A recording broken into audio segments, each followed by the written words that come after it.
What does Isaac Newton have to do with the quest for the Philosopher's Stone? Why would you baptize someone who's already dead? We all do strange things to make patterns of meaning in a maddening world. I'm Savannah Marquardt, the host of Ritual, a podcast about doing what's right. That's spelled R-I-T-E. Our season is told in 10 parts and focuses on the quest for immortality and the ways we cope with our own expiration dates. The rituals we look at will span centuries and civilizations, and our exploration navigates all that space around and in between history, theology, and what it means to be human. I can't promise you any definitive answers about how to live forever, but I'll give you step-by-step instructions on how to properly bury a pharaoh. Don't try this at home. Or do. Tell me how it goes. Find us on iTunes, Stitcher, and at ritualpodcast.com. New episodes come out every Wednesday.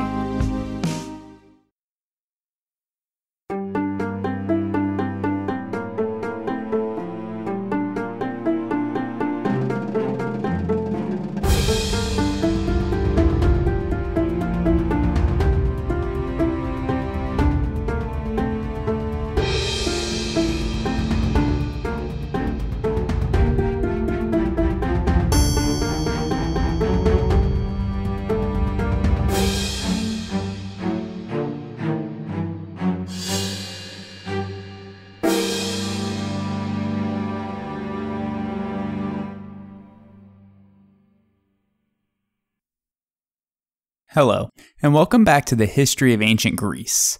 Episode 55, The Dionysian Mysteries. In the last several episodes, we have discussed various aspects of ancient Greek daily life that fall under the dominion of Dionysus, from wine to the symposium to the theater. We also discussed a few of his major festivals, like the Anthesteria, the Dionysia, and the Linnea.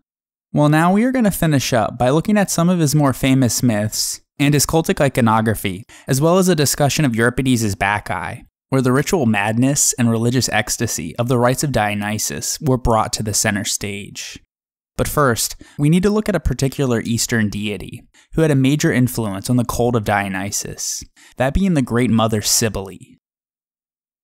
According to Greek myth, Cybele was born from a great rock in Phrygia on Mount Ida, possibly from one of the rocks that Deucalion and Pyrrha threw behind their backs in the flood story. However, although Cybele was not innately a Greek deity, over time she would become one of the most popular divinities in all of antiquity. Originally, she was a native Anatolian mother goddess, and may have even been worshipped in some form at Katoholik, one of the earliest Neolithic sites, not only in Asia Minor, but also the Near East. There, statues of sitting obese women have been found in excavations, which are believed to be a representation of her. Regardless, she is Phrygia's only known native goddess, and possibly its state deity. Over time, she came to be known by many different names.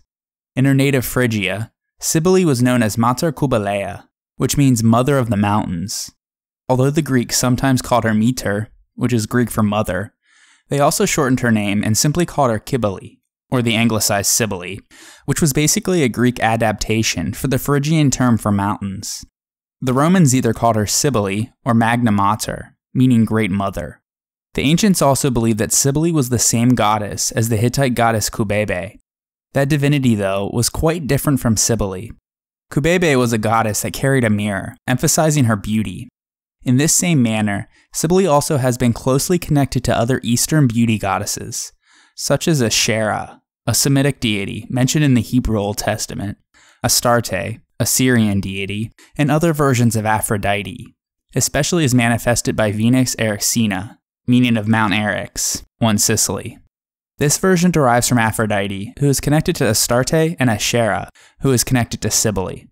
All of these goddesses are intertwined in their attributes. Cybele in Phrygia is about status and power, not beauty though. Cybele also doesn't really carry out mother activities at first either, but she became a fiercely protective mother of any animal or child later by the Romans, and she has plenty of sexual energy as a goddess that gives life and vitality to wild creatures in nature.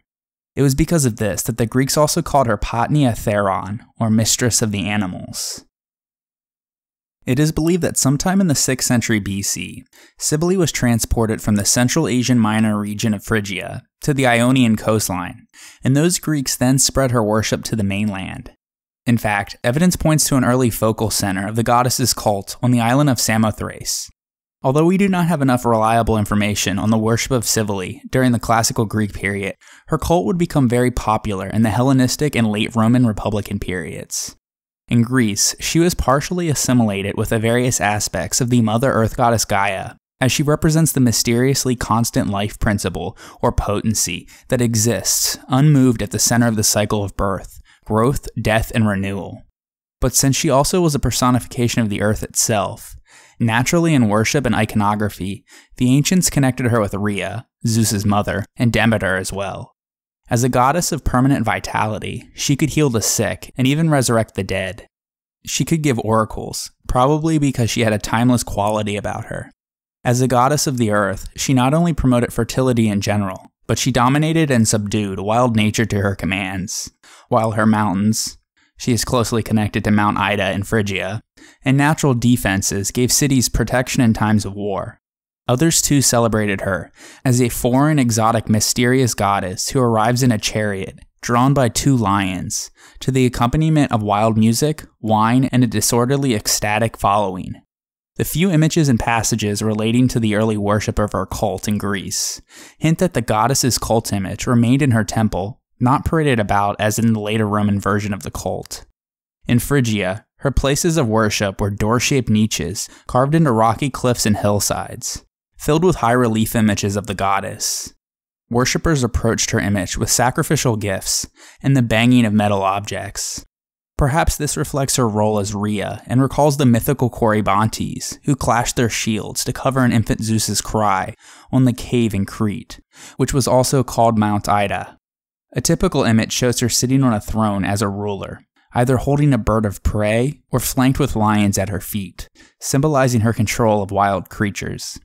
She wears a tall, turreted crown, which was thought by ancients to represent the mountains, since she is a goddess of the earth, and the mountains in particular. In her hand, she often holds an enormous drum, called the tympanon. A Homeric hymn to Cybele from the 6th century BC reads, quote, "She delights in the clangor of castanets and drums, the roar of flutes, the clamoring of wolves and bright-eyed lions." End quote. Thus, we can see that her cult was filled with wild creatures, ecstatic worship, loss of control, loud music, uncivilized behavior, abandonment of reason, and dancing and shouting by the participants, all emphasizing the wild energy of nature. Although some of the Ionians, who first adopted her cult, continued the tradition of royal rock-cut sanctuaries, more often her image was transferred later to the portable medium of stone votive reliefs and figurines, found not only in sanctuaries, but also in domestic contexts and tombs. During her cult's period of explosive growth in the late Archaic period, she was quickly incorporated into civic worship. In Athens, the emerging democracy seems to have welcomed this popular goddess by the end of the 6th century BC. Cybele's cult was established in or near the Bouleuterion, or council chamber, in the Agora, and Athenian council members began to sacrifice to the Mother of the Gods, along with the other major civic deities. In the late 5th century BC, with the construction of a new Bouleuterion, the old one became known as the Metroon, or Temple of Meter, which was used as a state archive.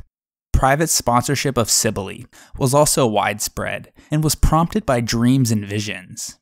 Pindar is said to have founded a Theban shrine of Cybele after he had a vision of the goddess's statue walking, and Themistocles brought the cult to Magnesia after the goddess warned him in a dream of an assassination attempt.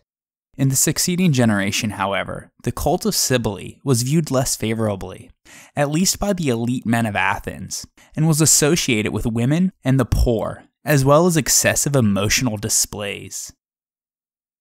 Although Cybele was worshipped with great variety and in various manners, it doesn't seem likely, though, that the Greeks adopted some of the more frenzied aspects of her cult, at least not early on, which included self-flagellation of the priests, whom the Phrygians called Galli. We are not sure why, but it is assumed that they were probably from Galatia, the region next to Phrygia. Her priests were eunuchs, who castrated themselves to show devotion to the goddess and to make themselves more feminine, in a sense, like the goddess herself. Similarly, her devotees too dressed as girls, even if they were men, to emphasize effeminate behavior. Her priests would play drums, blow horns, and display the bloody knives, which they used to castrate themselves. Her cult became a haven for transsexuals and social misfits, because their behavior, which otherwise would have been seen as outrageous, was legitimized within her cult. Typically, Cybele is seen with a consort, a little shepherd boy named Attis. Possibly a Greek creation, he does not become a prominent figure in her cult until the 4th century BC.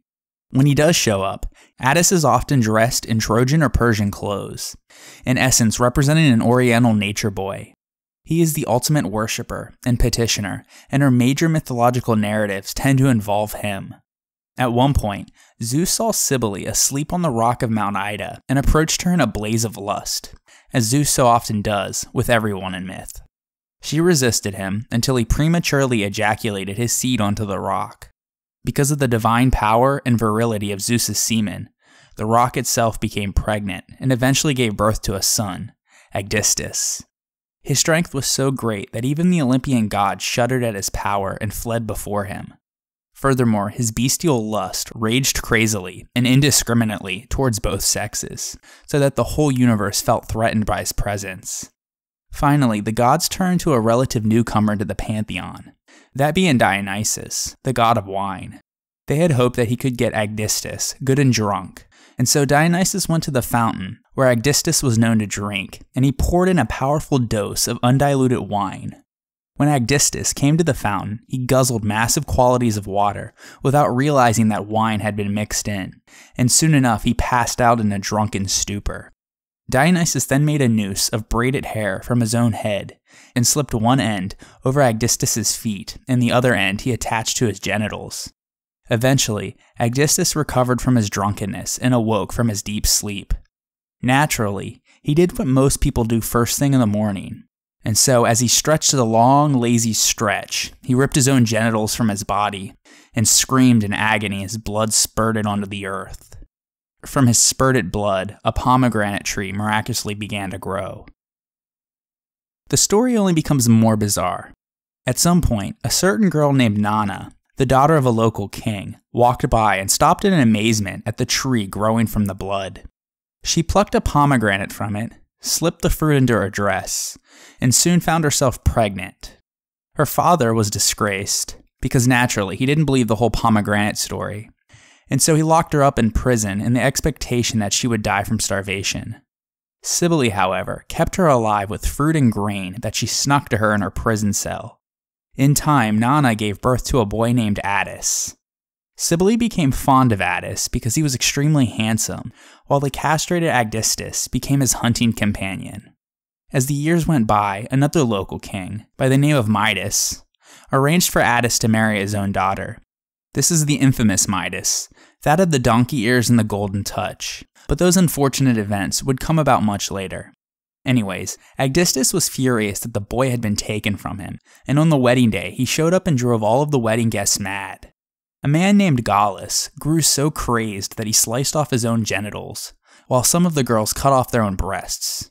Attis went crazy too. He cursed Aegisthus, then flung himself at the foot of a pine tree, and ripped off his own genitals. Cybele then took up the organs of Attis, washed them, and buried them under the pine tree. From the blood grew violets, which adorned the tree. Meanwhile, Attis's would-be bride killed herself over his body, and Cybele buried them in a common grave, where an almond tree began to grow on the spot. The devastated Cybele and Aegisthus begged Zeus to return Attis to life, but he would only grant that Attis's body would not decay, that his hair continued to grow, and that he could move his little finger. There are variations of this bizarre story of the relationship between Cybele and Attis, but the myths always have him dying in some way. Cybele always makes sure that he isn't fully dead though, because Cybele is the constant fertile life force that never dies. Attis can still move his little finger, and his hair still continues to grow, although he is dead and buried. From him grows the pine tree, a sexual and fertile symbol with its sappy cones. Other symbols for him are the pomegranate, whose insides look just like male testicles, full of milky white substance and blood-red juice, and thousands of little seeds, as well as the almond, whose inside is a nut inside of a shell.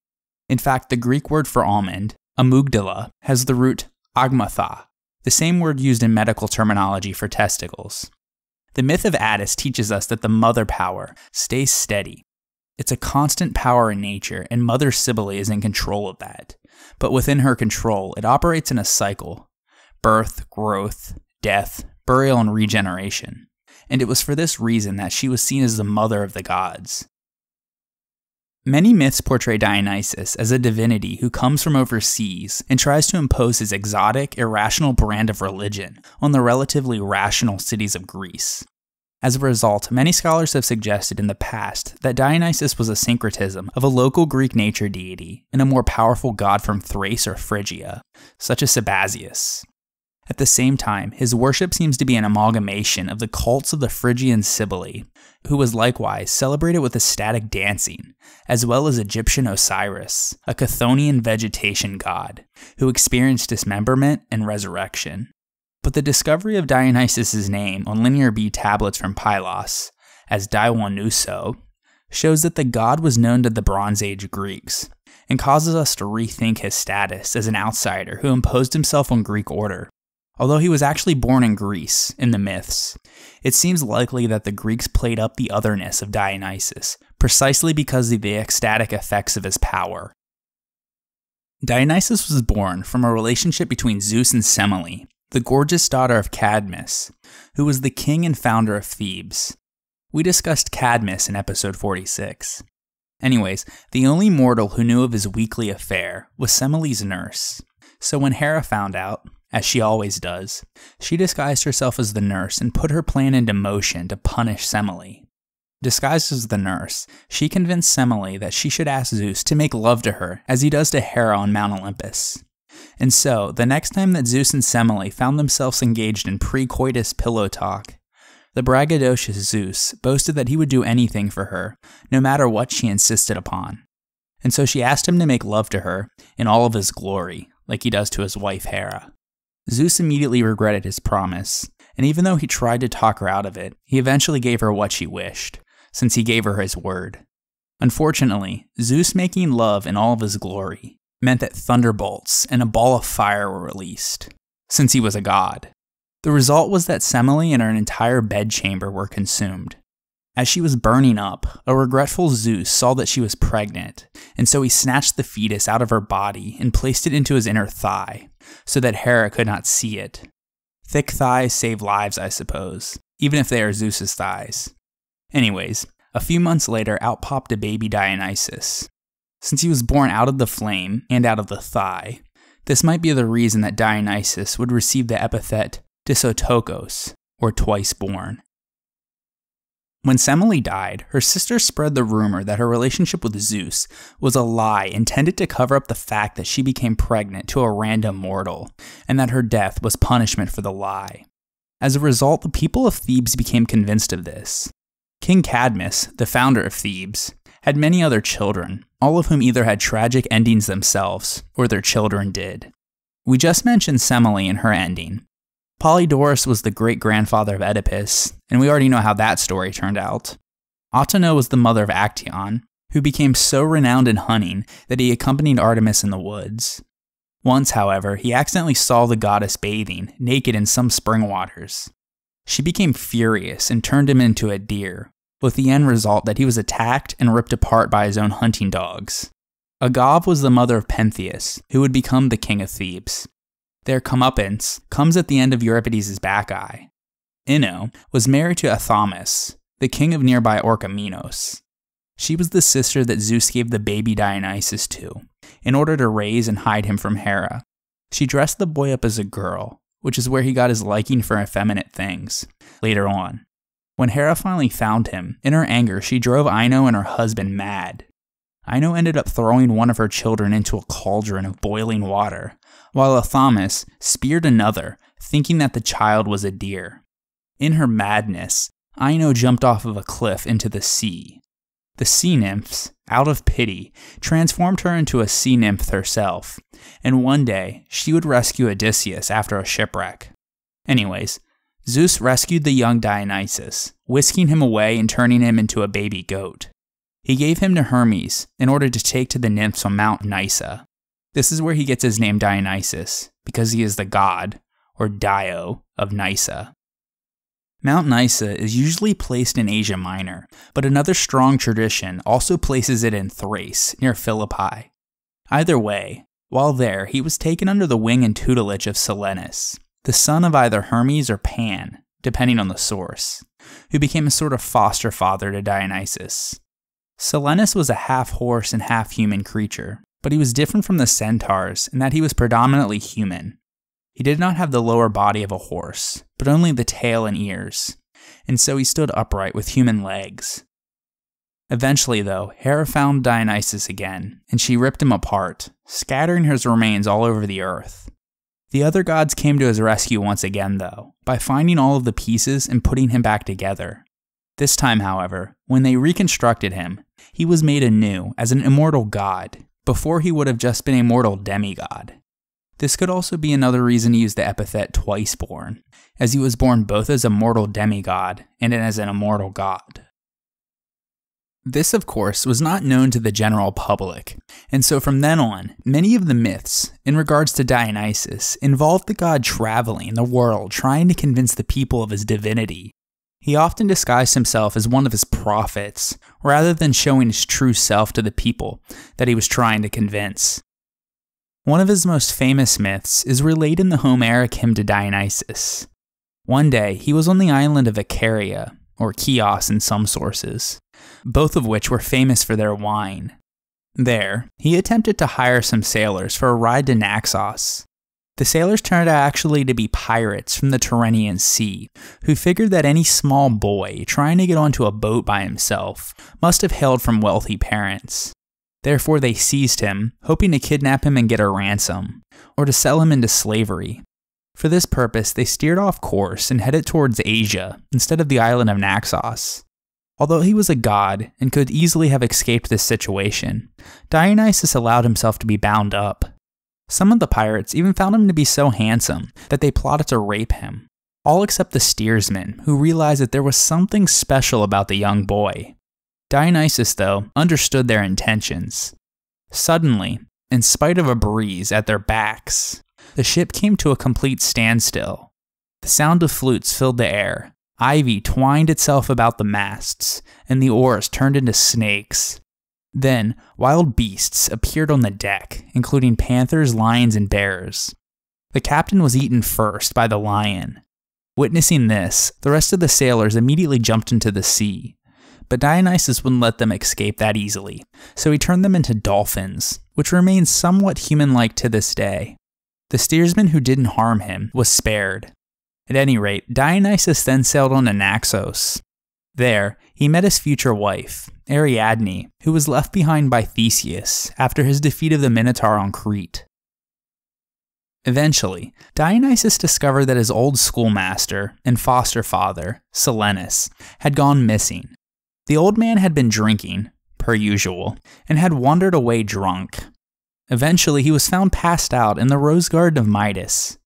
The Phrygian king recognized him and treated him hospitably, entertaining him for 10 days and nights with politeness, while Silenus provided Midas and his friends with stories and songs.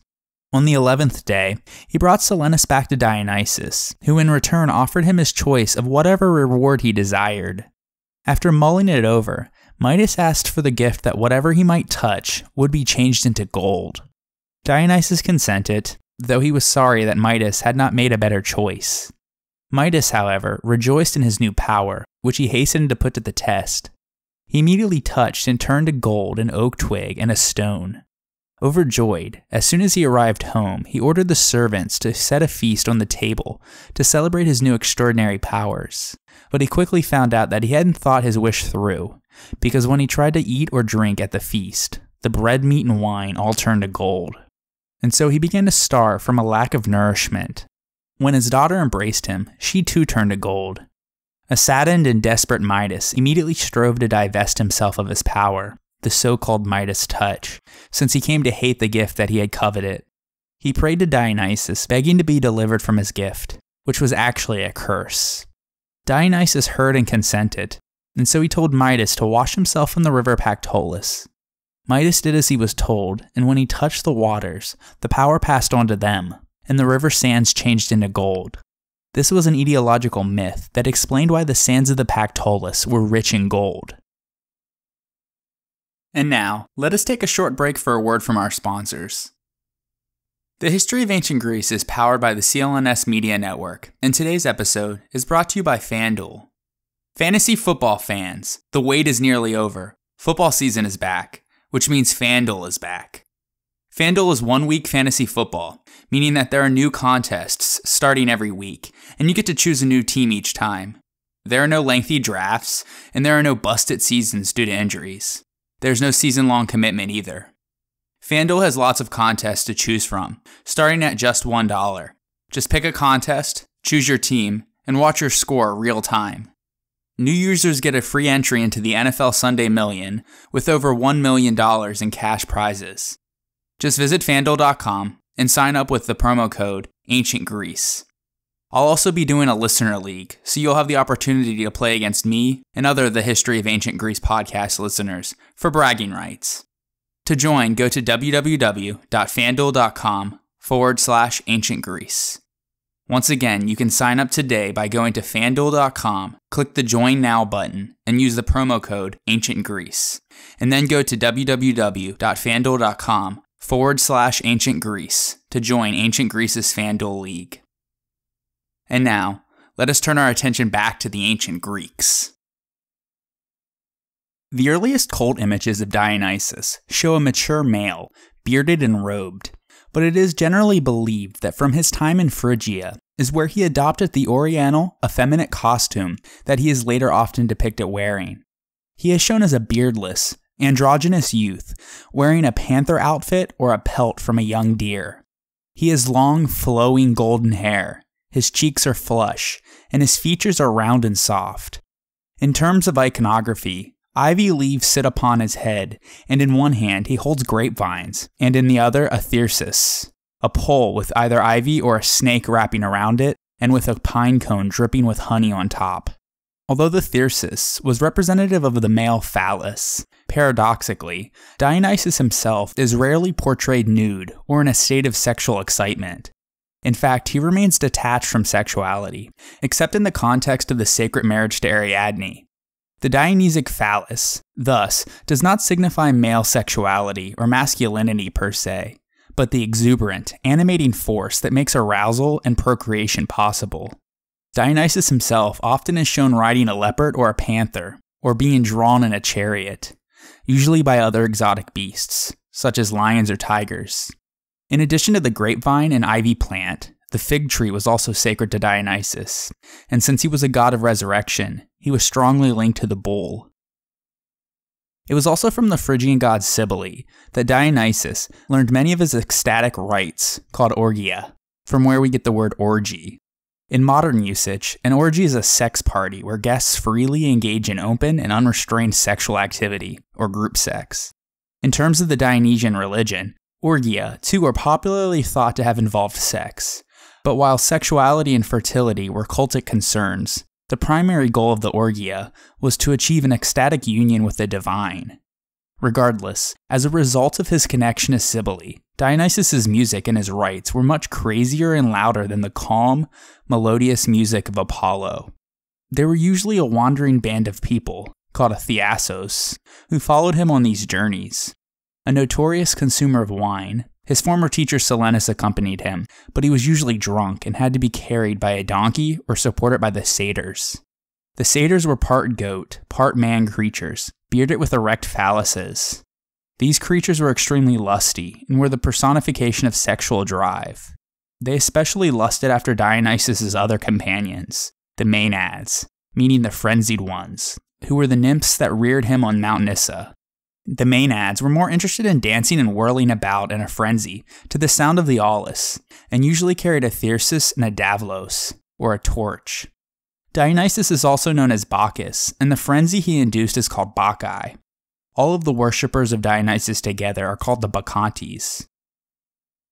Dionysus was particularly fond of Pan, who oftentimes was seen accompanying him on his adventures. Pan has the legs, horns, and beard of a goat, but the torso of a human. When the wood nymphs first saw him as a baby, they were struck with terror, from where we get the word panic. His genealogy is disputed amongst all the ancient sources, but he seems to have been the son of Hermes. He was famous for his sexual desire. At the Naples Archaeological Museum, there's a famous statue of Pan making love to a sheep. Naturally, he was worshipped as a patron of fertility, especially that of shepherds and hunters in rustic Arcadia, who all looked to Pan and his hypersexuality to increase their flock. One of the famous myths of Pan involves his invention of the pan flute, that is the syrinx, named after a forest nymph that the goat-legged god lusted after. In order to avoid being raped, she changed herself into a reed. When the wind blew against the reeds, it produced a melody that Pan enjoyed. He was still infatuated with her, and so he took the reeds, and from them he fashioned his flute. Henceforth, Pan was seldom seen without it, either playing it in the woods alone, or as part of Dionysus' merry-go band of revelers. It's no wonder that Dionysus' intoxicating ways led to his connection with the vine and the grape. In fact, as Dionysus traveled the world, introducing various cities and peoples to his divinity and his rites of worship, he rewarded those who received him kindly with the knowledge of the vine's cultivation. Anyone who refused to acknowledge his divine status suffered cruel punishment. In his mad wanderings, Dionysus journeyed as far east as India. Many received him there, but 3 powerful kings resisted him with their armies. In a furious battle, Dionysus, Silenus, the satyrs, and the Maenads brought them to submission and introduced cultivation to the Indians. While there, Dionysus established many towns and left behind numerous monuments that would one day inspire Alexander the Great to try to surpass him. The god returned from the east in a glorious triumphal parade that made all of the gods and nations stop and take notice. The hardest spot that Dionysus had convincing the people of his divinity, though, was his own home Thebes. Complicating matters, his cousin, the young king Pentheus, declared a ban on the worship of Dionysus throughout Thebes.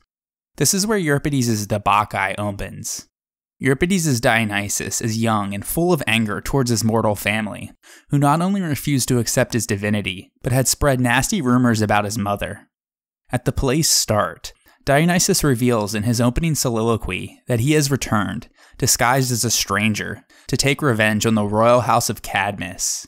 He says that when he arrived, to convince the people of Thebes of his divinity, the women met him with much resistance, despite the warnings of the blind prophet Tiresias. In response to their insolence to his mother's memory before and his divinity now, he reveals that he has driven the women of Thebes, including his aunt Agave, into an ecstatic frenzy, sending them dancing and hunting on Mount Kithaeron, where they observe his ritual festivities and partake in the revelry, much to the horror of their families. Dionysus explains that he will vindicate his mother by appearing before all of Thebes as a god, the son of Zeus, and establishing his permanent cult of followers. Dionysus then exits to go up into the mountains, and the chorus enters. They dance and sing, celebrating Dionysus and adding details of his birth and the Dionysian rites. Then the blind and elderly seer Tiresias appears. He knocks on the palace doors and calls for Cadmus, the founder and former king of Thebes. The 2 venerable old men are planning to join the revelry going on in the mountains when Cadmus's grandson and the current king Pentheus enters. Disgusted to find the 2 old men in festival dress, he scolds them and orders his soldiers to henceforth arrest anyone engaging in Dionysian worship. He blames the foreigner, whom he doesn't recognize as Dionysus in disguise, and orders him to be arrested too. The guards leave and quickly return with Dionysus. Pentheus begins to question him about the rites of Dionysus, showing both skepticism and an interest, but Dionysus answers with hidden meanings, while only hinting at the truth, which Pentheus cannot see. This begins to infuriate Pentheus. Then, a herdsman arrives from the top of Mount Kithaeron, where he had been herding his grazing cattle. He reports that he found women on the mountain behaving strangely. He then describes all the strange behaviors that he saw. Some women were sleeping quietly, or drinking wine while listening to flute music. Some were going into the woods in pursuit of love. Some were putting snakes in their hair. Some were suckling wild wolves and gazelles. Some caused water, wine, or milk to spring up from the ground. And finally, one woman had honey oozing from her thyrsus. The herdsman then says that he and the shepherds had made a plan to capture one particular woman, that being Pentheus' mother, Agave. But when they jumped out of hiding to grab her, the tables were turned, and the women pursued after them. The men escaped though, but their cattle were not so fortunate, as the women fell upon the animals, ripping them to shreds with their bare hands. After the women had consumed the raw meat, they turned their attention to 2 villages that were further down the mountain, which they plundered and hauled off their bronze and iron and even their babies. When the villagers attempted to fight back, the women drove them off using only their ceremonial fennel staffs. They then returned to the mountaintop and washed up, as snakes licked them clean. After hearing all of this, Pentheus wants to defeat and massacre the women with an armed force, but Dionysus, still in disguise, persuades him to forego this plan and instead convinces him that it would be better first to spy on them in order to gain more information on the situation. But he must do so in the disguise of a female maenad in order to avoid detection. Pentheus agrees, and Dionysus here is setting phase 2 of his revenge into motion. And so he dresses Pentheus in his feminine-like fashion, giving him a thyrsus and covering him in fawn skins. Dionysus then leads him out of the house to the mountains. At this point, Pentheus appears not wholly sane, as he thinks he sees 2 suns in the sky, and believes he now has the strength to rip up the mountains with his bare hands. He also begins to see through Dionysus' mortal disguise, perceiving horns coming out of the god's head. After Dionysus and Pentheus exit, a messenger arrives to report that once they reach Mount Kithaeron, Pentheus wanted to climb an evergreen tree to get a better view of what was taking place.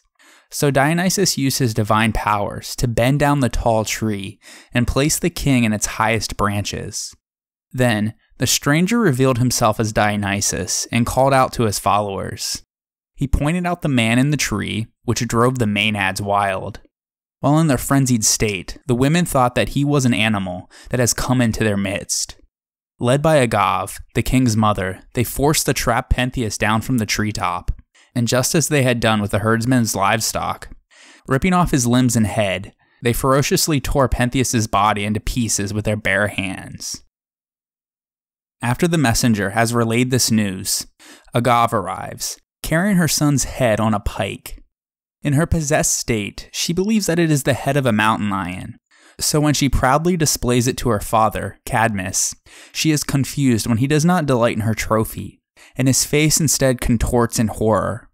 Undeterred, Agave then calls out for Pentheus to come marvel at her feat, and to nail the head above the palace door, so that she can show it to all of Thebes. But at that point, Dionysus' possession begins to wear off, and as she recovers, she realizes the depths of the disaster that she has committed. As the play ends, Dionysus appears in all of his glory, and pronounces the destruction of all of those who condemned him, as the royal family has been devastated and destroyed. Agave and her sisters are sent into exile, and Dionysus decrees that Cadmus and his wife Harmonia will be turned into snakes. Only the seer Tiresias is spared. Dionysus then triumphantly ascends into the heavens. The Bacchae is an invaluable source of information about several elements of the Dionysiac ritual. It has been the subject of widely varying interpretations regarding what the play as a whole means, or even what Euripides' intended moral to the story was. Regardless of his intents, though, the extraordinary beauty and passion of the poetic choral descriptions indicate that the playwright at the very least knew what attracted those to be the followers of Dionysus.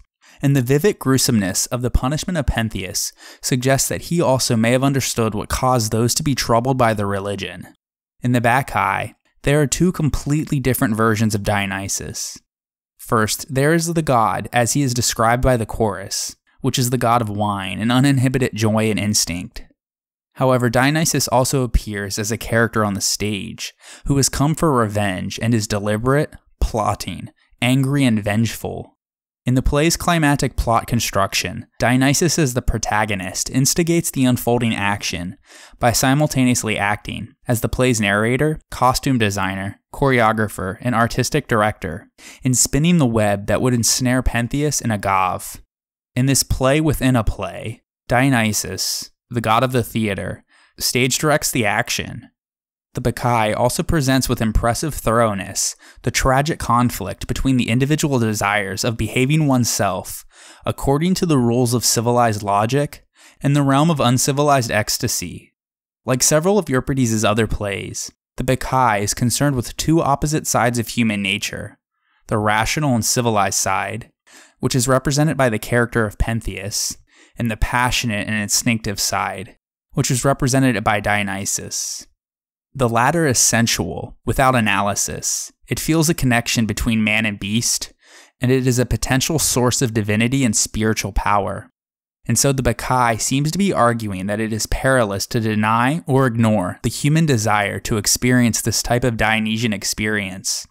Those who are open to it will find spiritual power, and those who suppress or repress the desire in themselves or others will transform it into a destructive force. Dionysus' appearance is effeminate. It relates somehow to the power of nature, which he represents, and probably also the way in which he was worshipped. Some divinities are ethical in nature, that is, they concern themselves primarily with human endeavors, such as art or intellect, societal issues, and life stages, such as rites of passage and marriage. But Dionysus stands for the enviable vital force in nature, apparent in everything that is young, fruitful, and full of the energy of life. The Greeks noticed this power in nature and recognized that it was almost always sexual, aggressive, and loud. And so Dionysus manifests himself in humans in an emotional way, and the Greeks considered emotionalism a feminine quality, characterized by the loss of self-control, a sense of danger, and the presence of much noise and shrieking. In fact, his cult name Bacchus, used primarily as a way to invoke his presence, refers to the riotous, orgasmic uproar of his worship. In short, he is noisy Dionysus. Furthermore, he was often associated with the epithet bromius, meaning thundering. It's not like Zeus the Thunderer, who controls the weather, but Dionysus bromius can strike thunder into the heart of mankind by shaking them to their core. There's also dendritus, meaning power of the tree, which relates to the sap that gives vitality to a tree. The epithet laeus means releaser, because Dionysus releases us from conventional and social restraint. And Linnaeus means wine vat, referring to the power that the liquid fire in the grape has to change a person's state of mind. Phalloi were the symbol of Dionysus, relating to the vital sap of plants, and similarly to the vital sap of humans. And so his domain was not just the liquid of the grape, but the sap thrusting in the tree, the blood in the veins of animals, and the mysterious tides, the life of nature.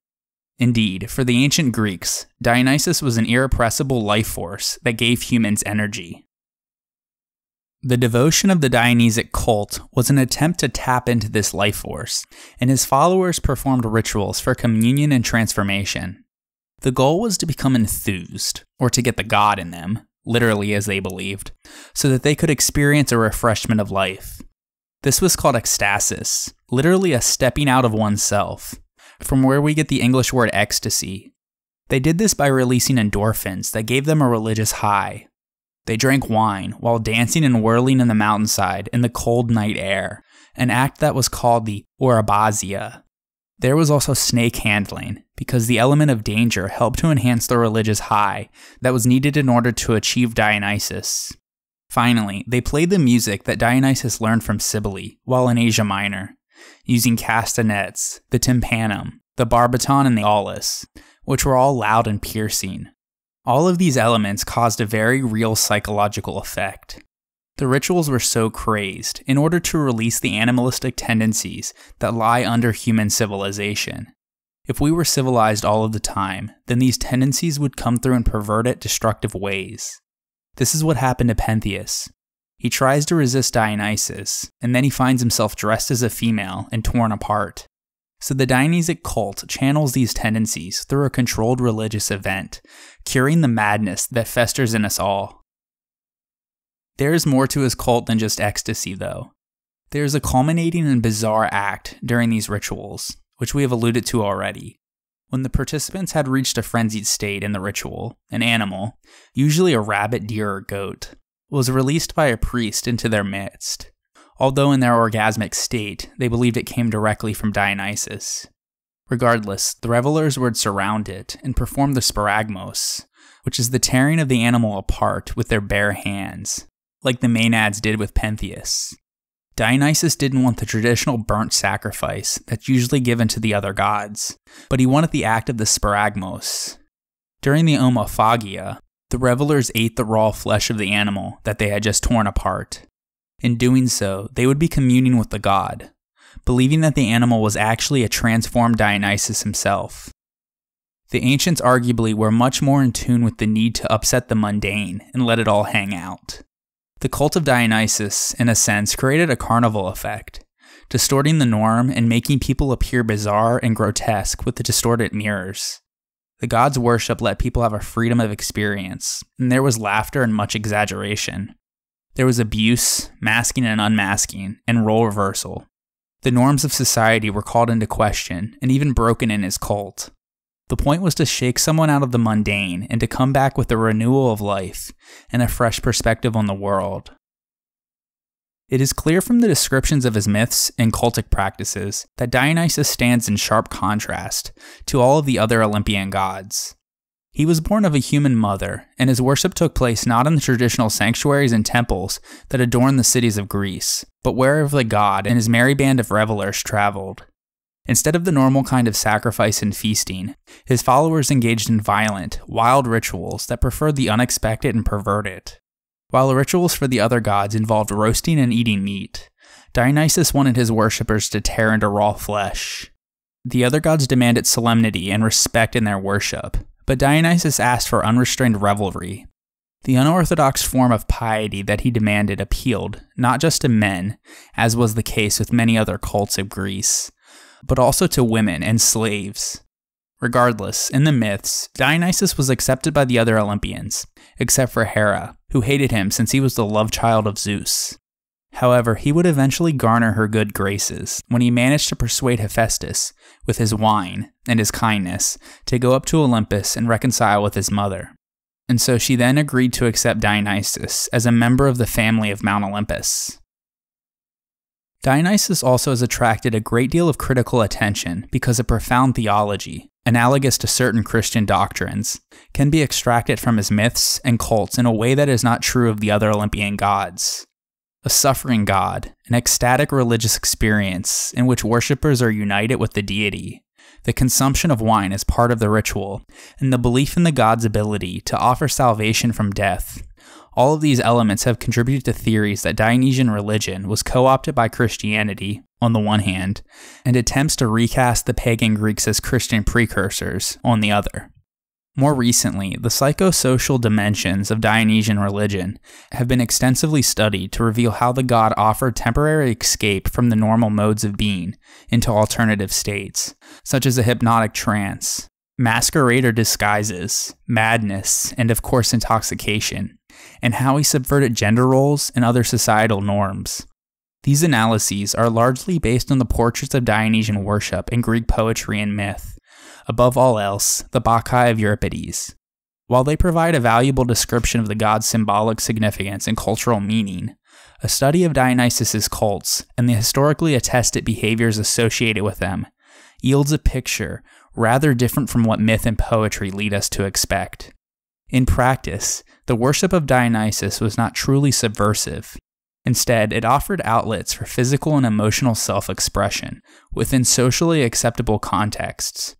Furthermore, Dionysian cultic practices were smoothly integrated into Greek civic systems of worship, with ecstatic and private components balanced by state-sponsored festivals and conventional sacrifices. Dionysus was not typically a state-sponsored deity, though his festivals could become essential to civic identity, as they did in Athens. The archaeological remains of his sanctuaries and temples are not impressive, but their modesty contradicts his great popularity. With respect to ritual, the most commonly recurring concept is the epiphany or advent of Dionysus and his reception. The dithram, often on the theme of Dionysus' birth, was his characteristic hymn. Though the details of the process are unknown, it is clear that Greek tragedy and comedy arose in a ritual context from choral songs performed for Dionysus. 4 festivals were held throughout the Athenian calendar year in honor of the god of wine: the Anthesteria, the city Dionysia, the rural Dionysia, and the Linnea, the details of which we have gone over in great detail in episodes 49, 50, and 54 respectively. In addition, the Panhellenic sanctuary of Delphi, primarily dedicated to Apollo, welcomed the worship of Dionysus during the months of winter and early spring, when Apollo was said to be visiting the Hyperboreans, a race of giants who lived in the far north. The tragedians speak of the ecstatic worship of Dionysus, high on the slopes of Mount Parnassus. Here, the worshippers of Dionysus, known as the Thyades, are described as scaling the twin peaks above the Korykian cave, roving over the mountain with torches to light their way and wetting the rocks with sacrificial blood. The term Thyades is synonymous with Maenads, but was used specifically at Delphi. According to tradition, the nymph Thaia, whose name derives from the verb thuein, or to sacrifice, was the first to sacrifice to Dionysus here, and to celebrate orgies in his honor, and thus his followers received their names after her.